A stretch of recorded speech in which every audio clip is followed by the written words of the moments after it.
really good Christmas story has one of those beginnings that is instantly recognizable. You hear the words and you go, oh yeah, that's a Christmas story. It always seems to begin with someone in less than ideal circumstances who's just on the cusp of some gigantic change. Good Christmas stories invite us to invest in and understand and empathize with characters who feel tangible and real.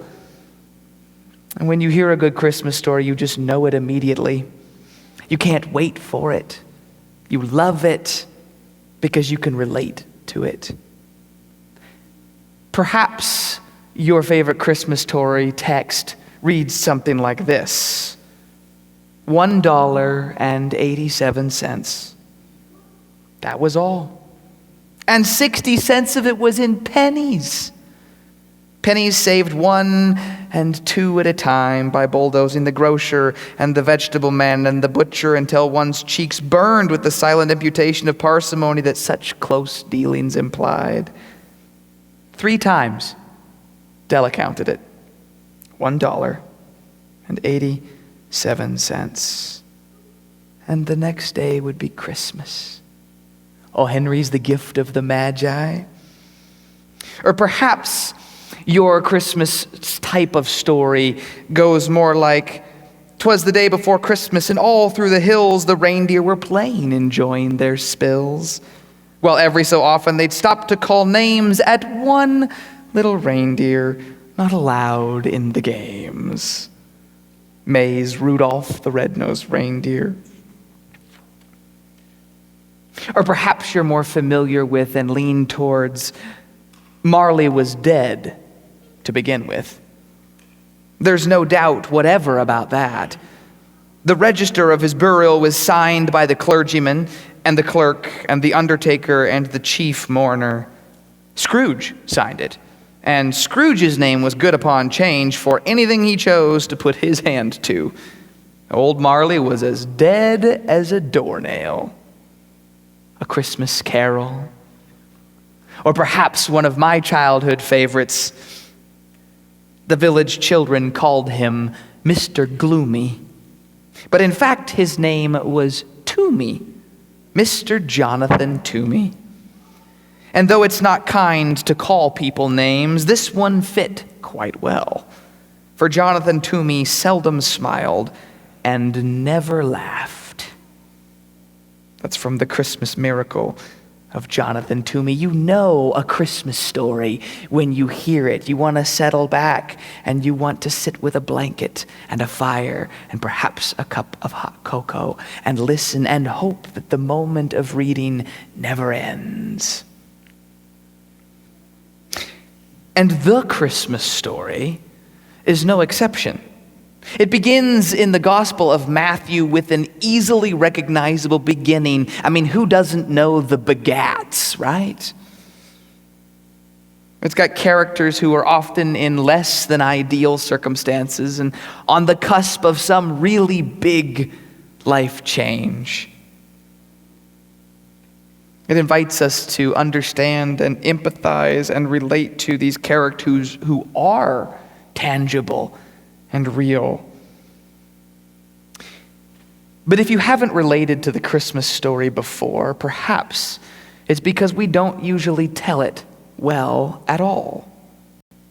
We tend to leave out the awful predicaments and the situations people were in, the terrible decisions that the characters made, and the complicated and confusing piles of emotions that are racking the nervous systems of the main characters.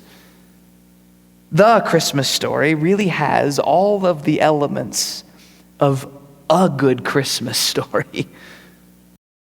That is, if we tell it properly and don't leave out the brokenness of the characters that make up Jesus' family.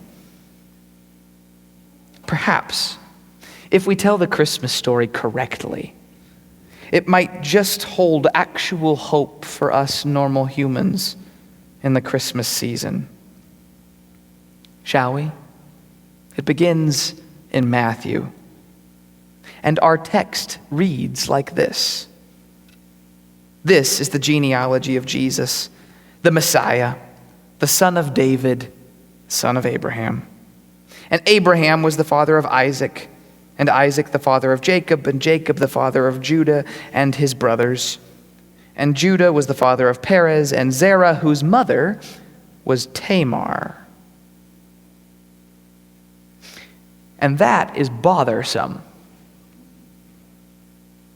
for a lot of reasons. Can you imagine for a moment if we were to tell the story of Tamar as though it were a Christmas story? That as we approached Christmas, we sat around the fire and we opened the book and we read the story of Tamar. Perhaps it would begin something like this. It had been another unlucky year for Tamar. 2 husbands dead, one right after the other. And instead of a supportive family, her father-in-law simply kicked her out. No kids, no hope, no future. It seemed like an odd justice when his wife died. Not that Tamar was happy about it, mind you. It's just that perhaps now, she thought, now Judah would have some shred of empathy for her situation, you know? But it really hadn't worked out that way. It was only a few weeks until another lonely Christmas. How many more of these could she survive like this? How many more would she be able to afford food? Not seeing an option, she got dressed. The clothes of a woman of the night seemed thin against the chill sweeping through her body. A chill more from anxiety than from the cold.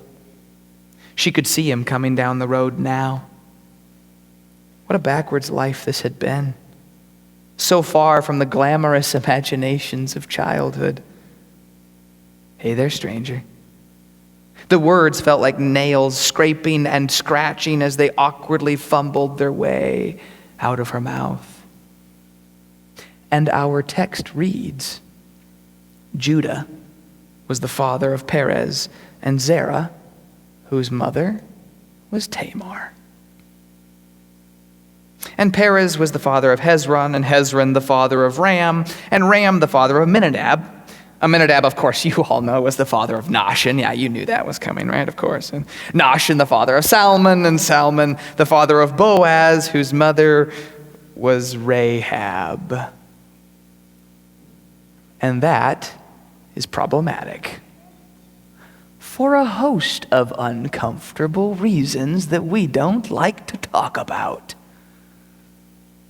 What if the story of Rahab were a Christmas story that we read and looked forward to with interest every Christmas? The story of Jesus' kids gather around the fire, and it begins with Rahab.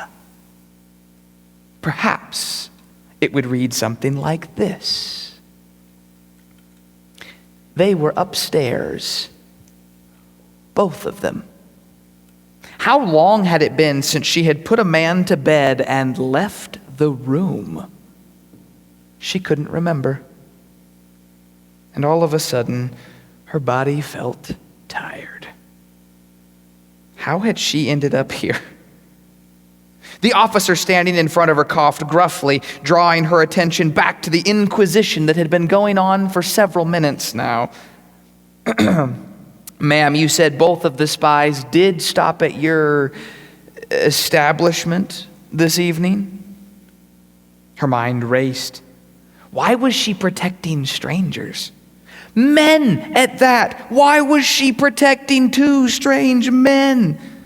Why couldn't this just be a normal, busy brothel Christmas season?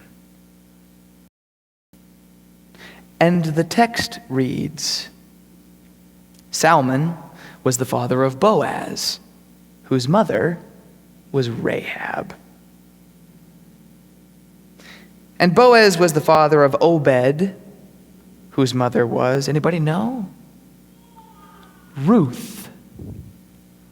And it might seem for a starter that we've gotten onto a much better foot now in the realm of the comfortable. We know Ruth. We like Ruth. Ruth's a great story. Pastor Mario preached on Ruth just a few weeks ago. But I hate to break it to you, this is also an uncomfortable story that really doesn't belong at Christmas. When we think Christmas stories, we think of a beautifully veiled Mary and an adorable donkey who definitely never poops, and hay that's clean and it's wonderful, and there are carols and there are angels singing, and we love the Christmas story. But the Christmas story begins with Ruth.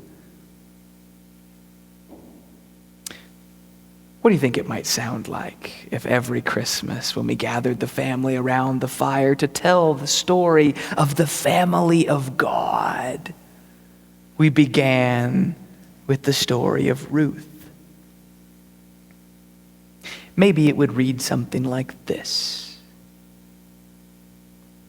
Lying there waiting had seemed to drag on for a lifetime, but in this instant, as he stirred awake, the waiting that just a moment before seemed like it would never end, she now found herself longing to go back to. This had been a truly terrible idea.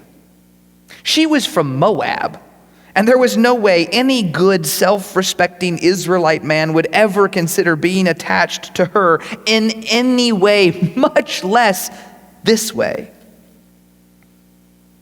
As the form beside her on the threshing floor began to move, Ruth became distinctly aware that that form was a man and she was not. Boaz looked surprised, but of course Boaz looked surprised. He had gone to sleep alone after all, just him by himself. Now there were two of them, together, all alone. Emotion came crashing in all at once.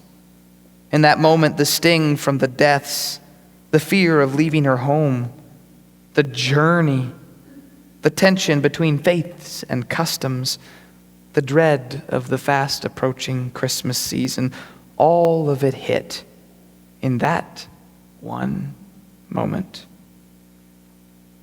Her mind was racing, but her lips were already moving. Spread the corner of your garment over me. And our text reads, Boaz was the father of Obed, whose mother was Ruth. And Obed the father of Jesse, and Jesse the father of King David. And David was the father of Solomon. We love David, that's good. Whose mother had been Uriah's wife. Anybody uncomfortable yet? Can you imagine if every Christmas, as we broke open the storybook, to repeat the beauty of the story of the Christmas season, of the family of the Christ child, if we began with the story of Uriah's wife? Perhaps it would read something like this. Uriah's wife. She had heard it in the market 3 weeks ago for the first time. I have a name, she whispered to herself. Would anybody even ever remember her name? Or would they just remember this horrible, horrible story? The thought had darkened the corners of her mind for weeks now. I mean, this wasn't her fault, right? Who gets to say no to a king? Uriah's wife.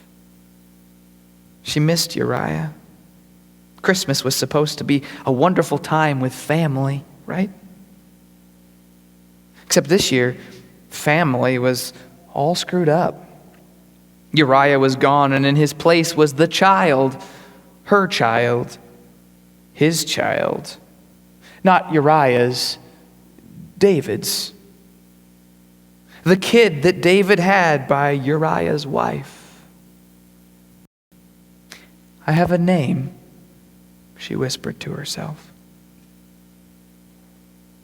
And the text reads, David was the father of Solomon, whose mother had been Uriah's wife. Solomon, the father of Rehoboam, and Rehoboam, the father of Abijah. When I started, you didn't think we were going to go through the entirety of the begats, did you?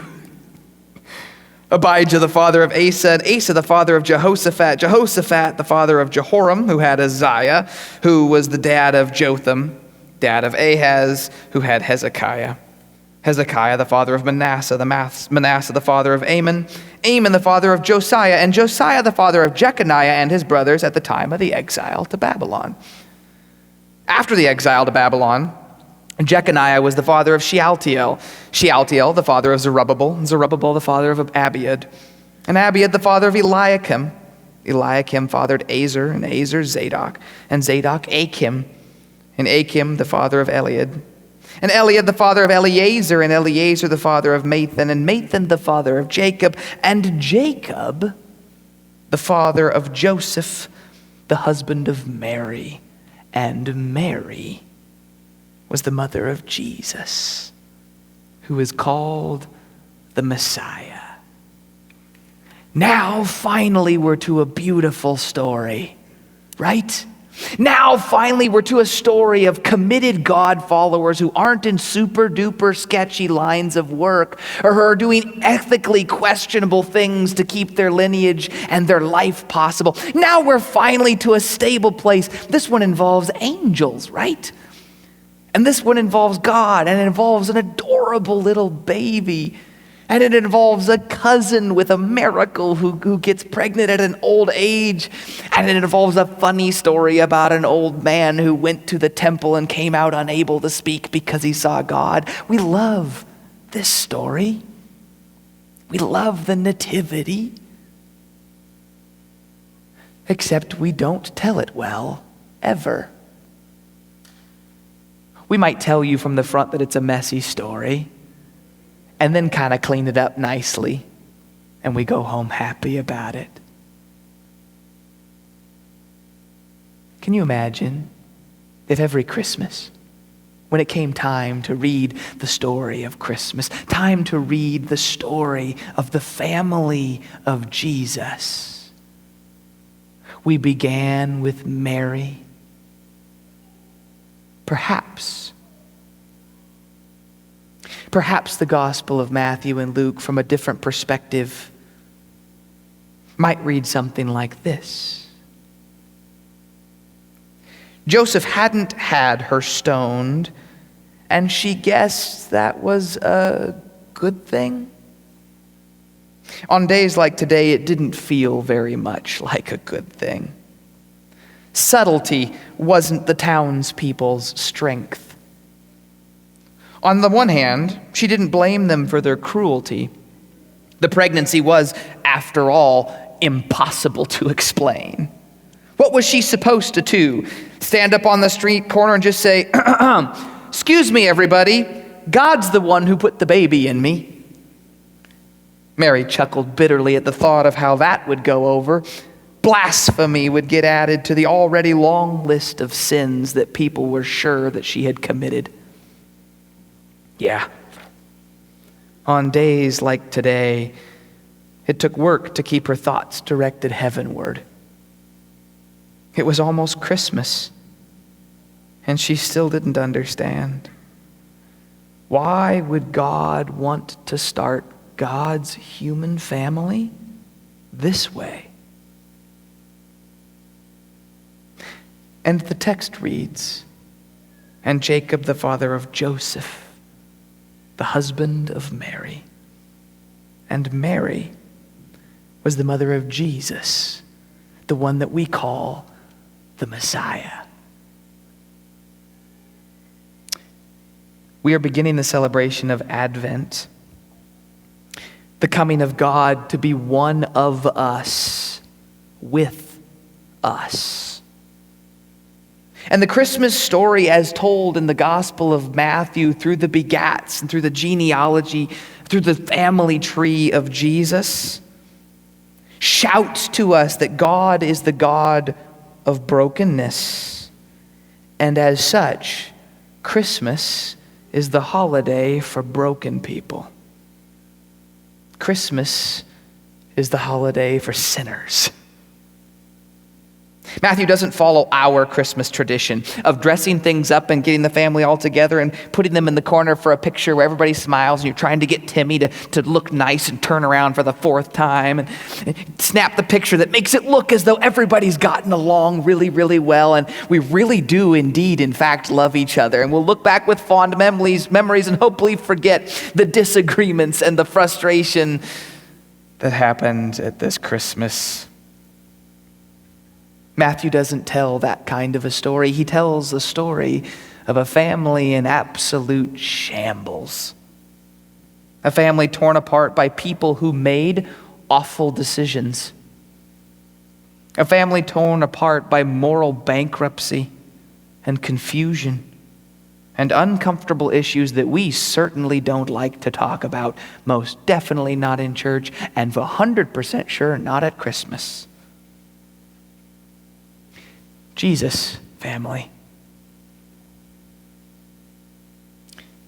So to all the broken people today, to you who are torn apart by disease or divorce or death, to you who have made terrible life decisions,